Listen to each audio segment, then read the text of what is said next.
Welcome to Orange Weekly, presented by Krause Health. Alongside Nate Mink, I'm Brent.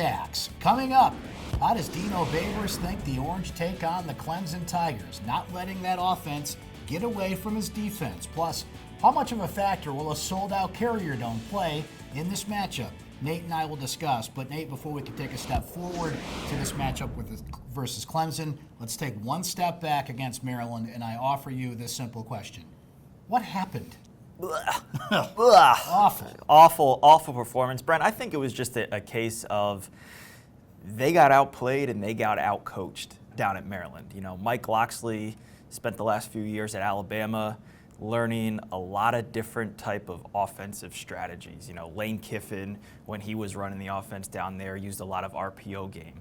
Then last year, when he was running the offense alongside Josh Gaddis, you know, they obviously stretched the field out a little bit more vertically. You know, when Brian Daboll was there a couple years ago, Bill's coach, you know, they went more West Coast. So he kind of had this conglomerate of offensive schemes that he was able to sort of mesh with his personnel at Maryland. And they have a lot of good athletes down there in that DMV region that were able to get out in space. And they challenged Syracuse to tackle in space and cover in space.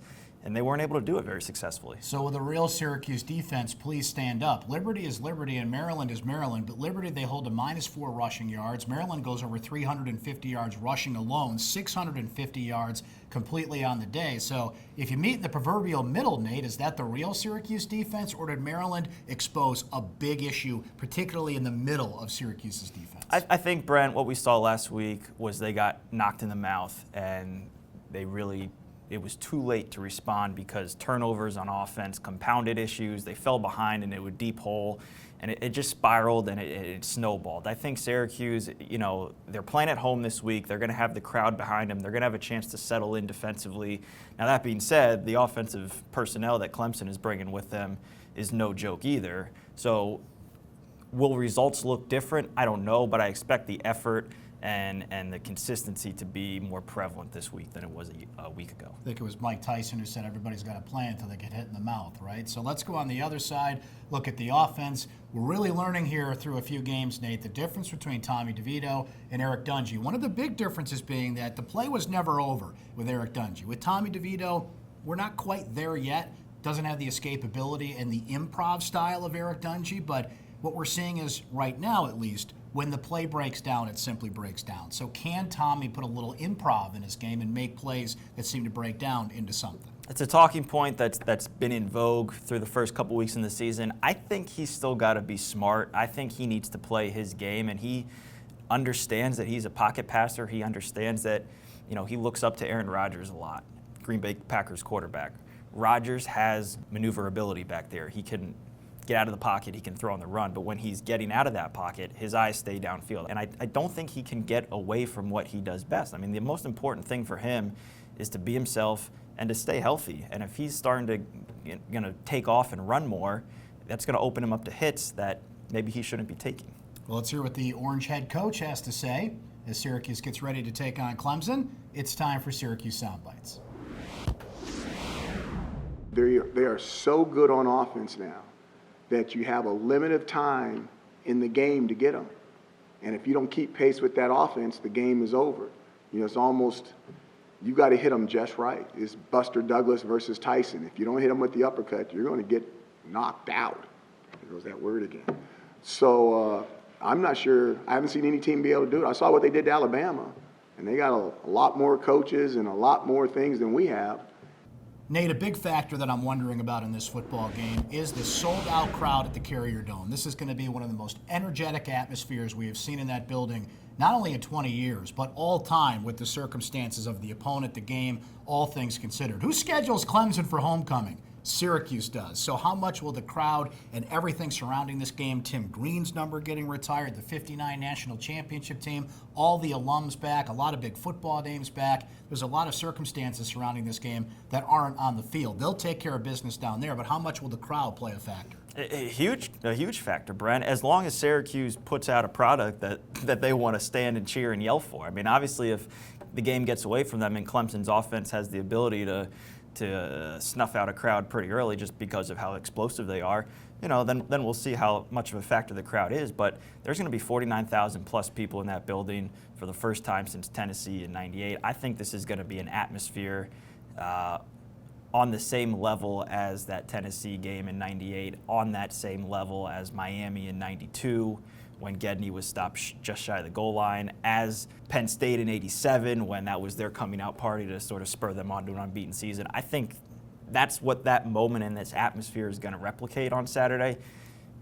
Will the performance match it? That's the question. Got to keep that crowd in the game. That's going to be the big key for the Orange. Nate, we could sit here all day and list the talented players on this Clemson team, but there's three things in particular I want to cover. Trevor Lawrence, Travis Etienne, and the new-look Clemson defense. What are the Orange looking at in those three factors? Explosive, dynamic offense that I think has the potential to be one of the best in the history of college football if they play all four quarters. I mean, we're talking about personnel. If you go back to the mid-aughts with USC and Matt Leinart and Reggie Bush and two Heisman Trophy winners, you go back to 2008 Oklahoma with Sam Bradford. Dino was on the opposing sideline against both of those offenses. He was at Baylor in '08 and played Oklahoma. He was at UCLA in '05 when SC went on to play for a national title. It'll be very curious to see how this Clemson offense compares to some of those great ones, but there's no doubt they are loaded in the backfield. They have an NFL quarterback in Lawrence who's everyone's waiting, probably sabotaging themselves for the right to take him number one overall in 2021. Etienne's an NFL back. Justin Ross, T. Higgins are NFL receivers. They have freshmen who are five-star guys waiting in the wings. Their slot guy, Amari Rodgers, who tore his ACL in the end of March in spring practice, came back last week after 5.5 months of rehab. So they have no shortage of options. Defensively, they obviously have a huge amount of turnover on the defensive line, but Niles Pinckney in the middle, Xavier Thomas on the end, Isaiah Simmons, sort of that Sam hybrid linebacker, very, very experienced secondary in A.J. Terrell and Tanner Muse. They got talent. I mean, this is like Dino said, a team of an era right now. And if they can go on and win back-to-back titles and make it 3 out of the last 4, they are right up there with Alabama as the team of this decade. If you can consider it a victory, I know you can't bet on this in New York State, but I do think Syracuse will cover the point spread in this game. I've got Clemson winning 42-28. Nate, what's your prediction for this matchup? Clemson wins 29-24, which is probably a little bit lower than most people would predict going into it, but that's kind of how this game has gone the last couple years, quite frankly. And I think, again, the defense is not as bad as they showed last week. They're somewhere in the middle, maybe 29, 30 points is somewhere in the middle of 60 and 0.